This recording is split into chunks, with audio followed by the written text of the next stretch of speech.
నమస్కారం friends, welcome to మంచి మార్గం ఛానల్. మనమందరము మంచి ఫుడ్ తీసుకోవాలి, హెల్తీ ఫుడ్ తీసుకోవాలి అని చాలా తాపత్రయపడుతుంటాం. కానీ ప్రాబ్లం ఏమంటే చాలా మట్టుకు హెల్తీ ఫుడ్స్ టేస్ట్ వైజ్ అంత అంటే మన నాలుకకు రుచించవు.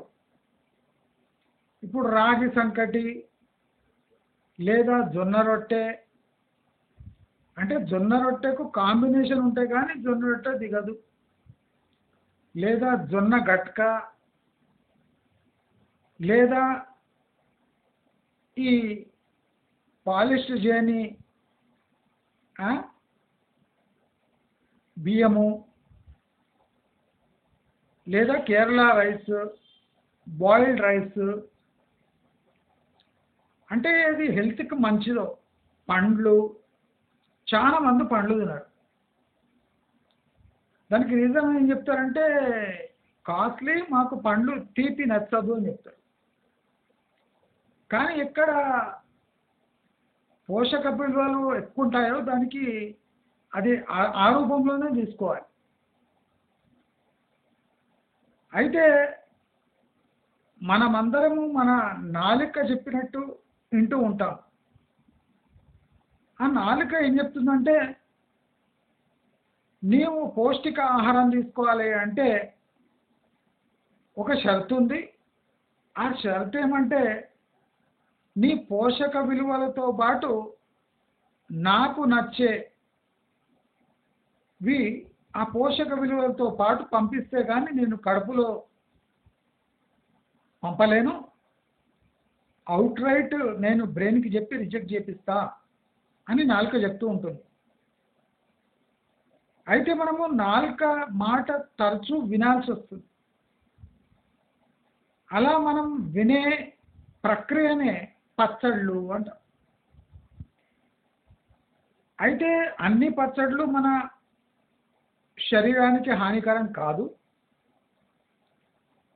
రీసెంట్ సర్వేల్లో పచ్చళ్ళలో ఉండే సహజ minerals, anti oxidants, anti bacterial agents మన జీర్ణశక్తిని మరియు బ్లడ్ ప్రెషర్ని పెంచి బ్లాకేజెస్ కూడా క్లియర్ చేస్తుంది.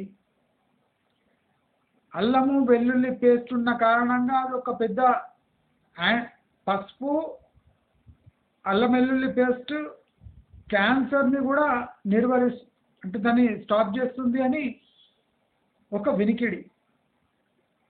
నేను ఇవాళ అమెజాన్ లింక్స్లో పచ్చళ్ళు వేశాను, చిత్ర విచిత్రమైన పచ్చళ్ళు. మీరెవరన్నా పచ్చళ్ళ ప్రియులు ఉంటే ఆ అమెజాన్ లింక్స్కి పోయి కమెంట్ సెక్షన్లో నేను అమెజాన్ లింక్స్ ఇచ్చాను. ఆ కమెంట్ సెక్షన్లో మీకు పెద్ద లిస్ట్ ఉంటుంది. ఆ లిస్ట్లో మీకు ఏదైనా పచ్చడి నచ్చుంటే మీరు ఆ లింక్ ద్వారా కొంటే మంచి మార్గం ఛానల్కి సహాయం చేసినట్టు అవుతారు. స్వామి కార్యం స్వకార్యం రెండూ అవుతాయి.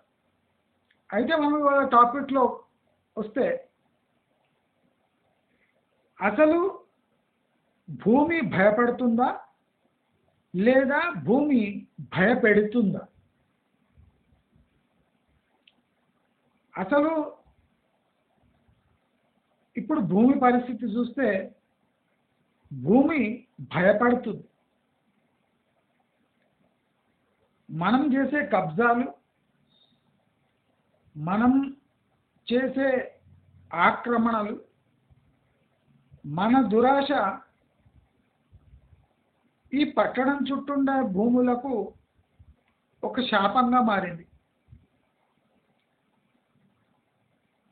ప్లాట్ సైజు ఎంత తక్కువైతే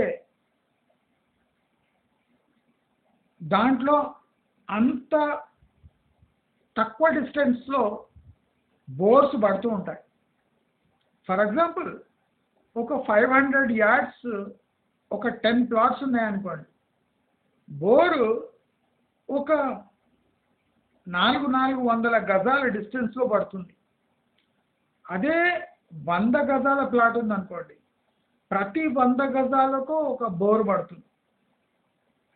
అంటే ప్రతి 100 గజాలకు 1000-1500 గజాల ఒక తొర్ర ఏర్పడుతుంది. దీనివల్ల ఎవరికి వారు ఆ నీళ్లు తోడుకోవటం వల్ల ఆ ఏరియాలో గ్రౌండ్ లెవెల్, వాటర్ లెవెల్ పడిపోయి ఇబ్బందికి గురయ్యే సూచనలు ఉన్నాయి. అది కాకుండా ఒక అర ఎకరం స్థానంలో ఒక 40 అంతస్తుల హైరైజ్ కడితే అక్కడున్న బోరు ఆ 200 పైచిలుకు ఫ్లాట్లకు ఆ అర ఎకరం స్థలంలో వేసిన బోరు పనికిరాక సమ్మర్ రాగానే ఇబ్బంది పడాల్సి వస్తుంది. అందుకోసము మనం పాతకాలపు విధానము అంటే ఓ 200-300 గజాల ప్లాటు, అదే కాకుండా ఇండిపెండెంట్ హౌసెస్ని ప్రిఫర్ చేస్తే ఇప్పుడున్న ట్రెండ్లో మనము భూమికి ఎంతో మేలు చేసిన వాళ్ళు అవుతాం.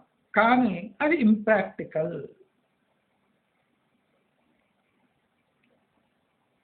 మనం ఒక విషయం గుర్తుపెట్టుకోవాలి. నేను ఎప్పుడూ చెప్పిన connectivity can bring down real estate prices. When connectivity improves, so there is no urge for an individual to go to that place, spend a lot of time traveling to that place, work there and come back. అంటే connectivity వల్ల ఆ travelling time తగ్గుతుంది కనుక ఆ place యొక్క importance తగ్గుతుంది. ఇది ఎకనామిక్స్లో బలమైన థియరీ.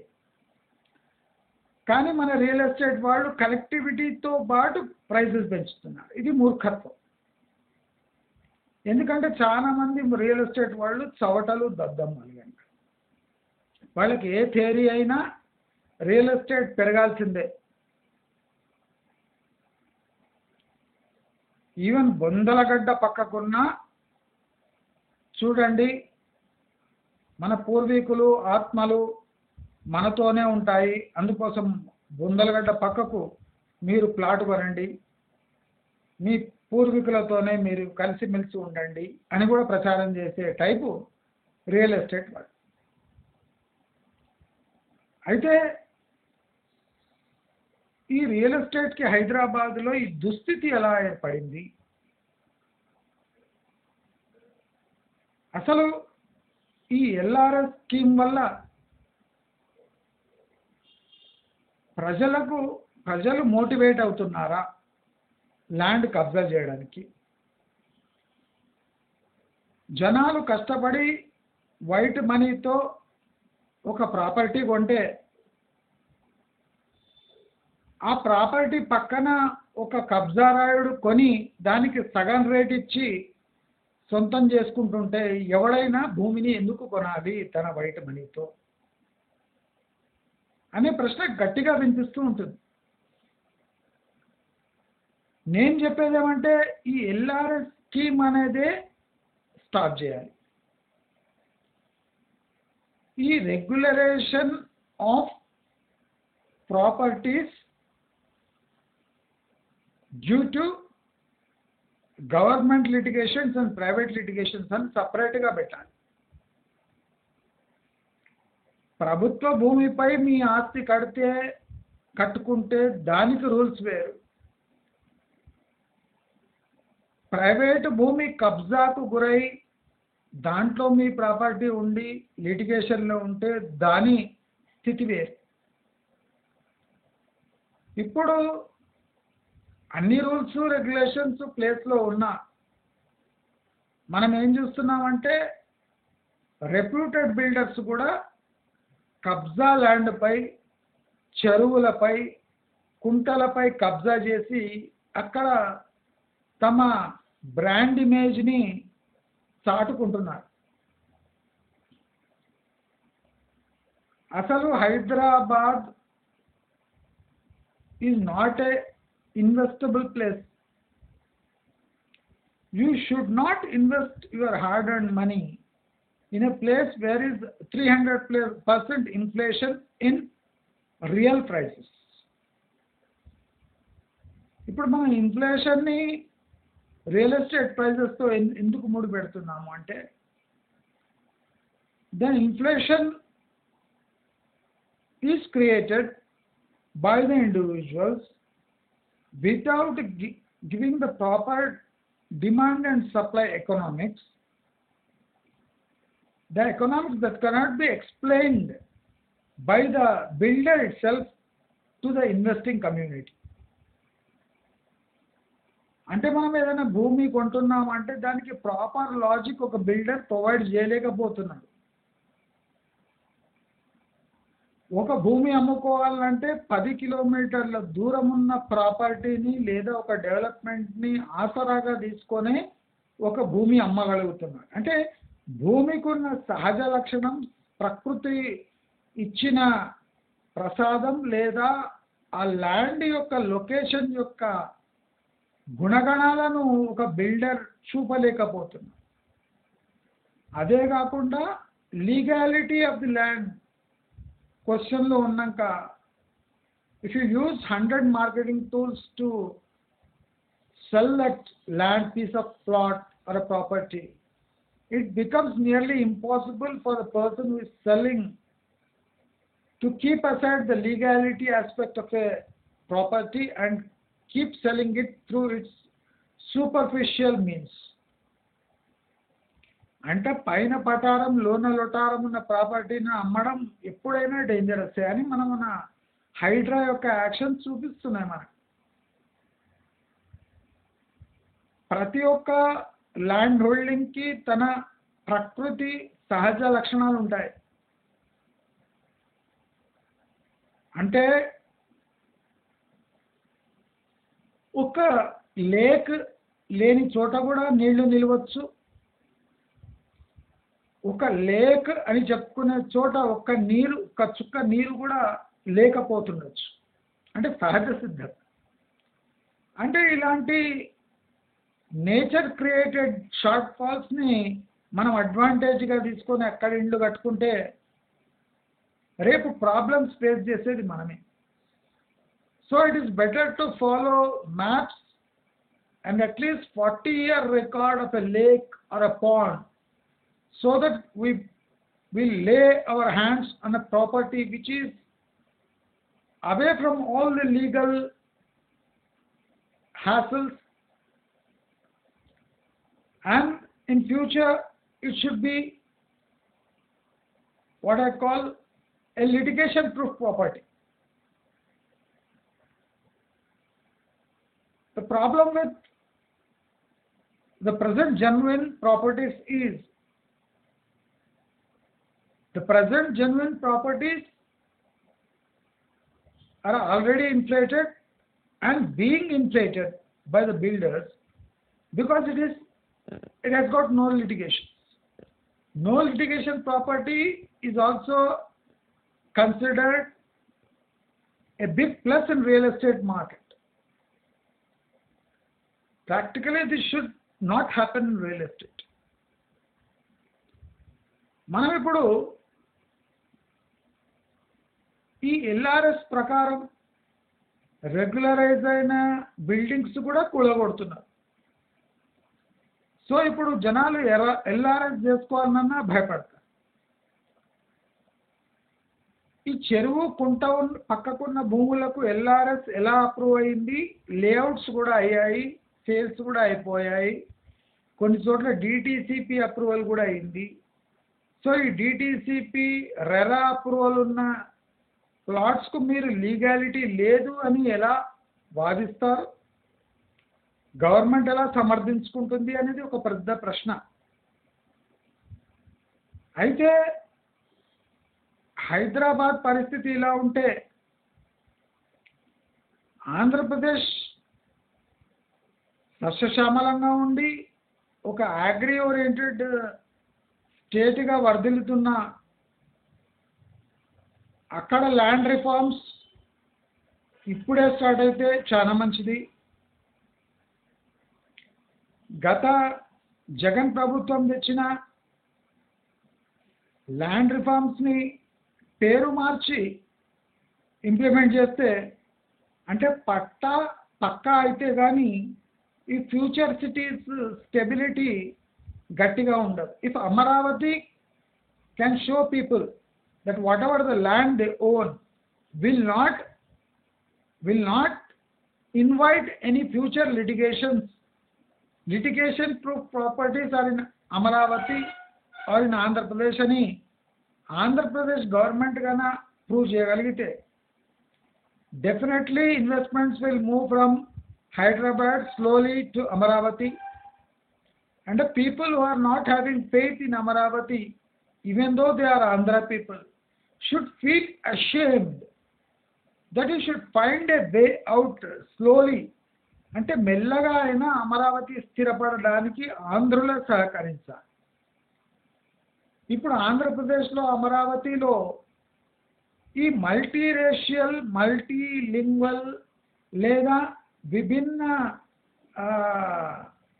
శ్రేణులకు విభిన్న కల్చర్కి విభిన్న స్టేట్స్లో వాళ్ళు ఉండడానికి ఆ క్లైమేట్ లేదు. The only thing that which Amaravati lacks is multiculturalism, plural culturalism. When plural cultures exist, a new culture may emerge that will lay foundation stone for future city like Amaravati.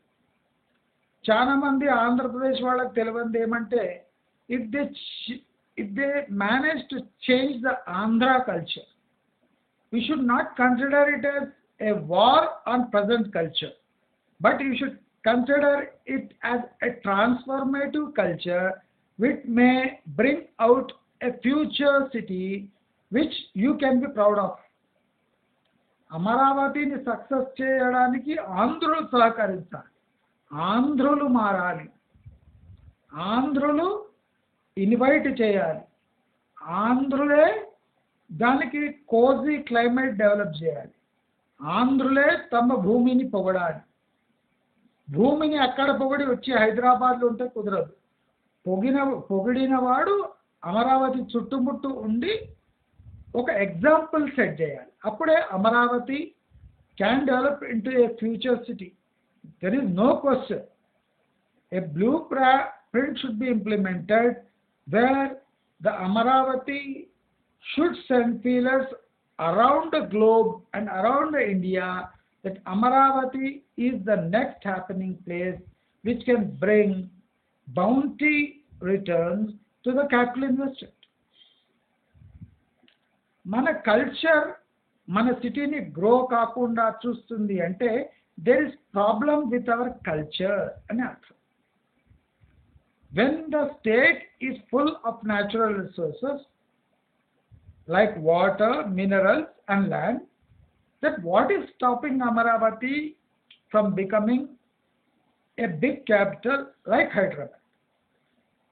The only thing which is stopping Amaravati is multiculturalism, dynamism in living a life. The quality of life, we should go hand in hand with multi-racial and multicultural formats. India is full of languages and variety of people and variety of religions. In spite of focusing on religion, the state should focus on multi-rational, multicultural approach, and there should be some incentives to the people who are investing from other states. And they should get freedom to appoint people initially from other states so that the multiracial, multilingual community coexists with the Andhra community to take this Amaravati forward. మనం అందరము అందరినీ కలుపుకొని కలిసికట్టుగా ఉంటే కానీ అమరావతి ఒక future సిటీగా develop కాదు. నాది తినాలే మీది తినాలే, నాది తినాలే మీది తినాలే అంటే మీరు తినాలిలోనే ఉండాల్సి వస్తుంది. అది ఎన్నటికీ భాగ్యనగరం కాబోదు. భాగ్యనగరం పేరు మార్చుకొని హైదరాబాదుగా ఉన్న వర్ధిల్లుతూ కోట్లాది మంది చిత్ర విచిత్రమైన కల్చర్స్ని కాపాడుకుంటూ వాళ్ళకు ఆశ్రయం ఇస్తూ ఇవాళ ఈ రేంజ్కి ఎదిగింది. అమరావతి ఎదగలేదు అనేది అసత్యం. అమరావతిని ఎదిగే క్లైమేట్ క్రియేట్ చేయలేకపోతున్నారు అనేది సత్యం. ఒక్కసారి Amaravati multicultural, multilingual, multiracial and global approach తమ ల్యాండ్స్ని ఒక ప్రైవేట్ ప్రాపర్టీస్గా నాది తినాలే మీది తినాలే ఉంటే ఎన్నటికీ అమరావతి డెవలప్ కాదు. దయచేసి భూమిపై మనం జరిపే ఎక్స్పెరిమెంట్స్ని ఆపేయాలి. భూమి మనకు చాలా తిరిగి ఇస్తుంది. అందరూ హైదరాబాద్ చుట్టూ ఇల్లు కట్టుకోవాలని రూల్ ఏం లేదు. డిస్ట్రిక్ట్స్లో కూడా మనం ఇండస్ట్రీస్ పెట్టి అక్కడ మనం నివాసాలు ఏర్పరచుకొని ఆ డిస్ట్రిక్ట్స్నే సిటీగా మార్చే అవకాశాలు మెండుగా ఉన్నాయి. అన్ని డిస్ట్రిక్ట్స్ కూడా ఉన్నాయి.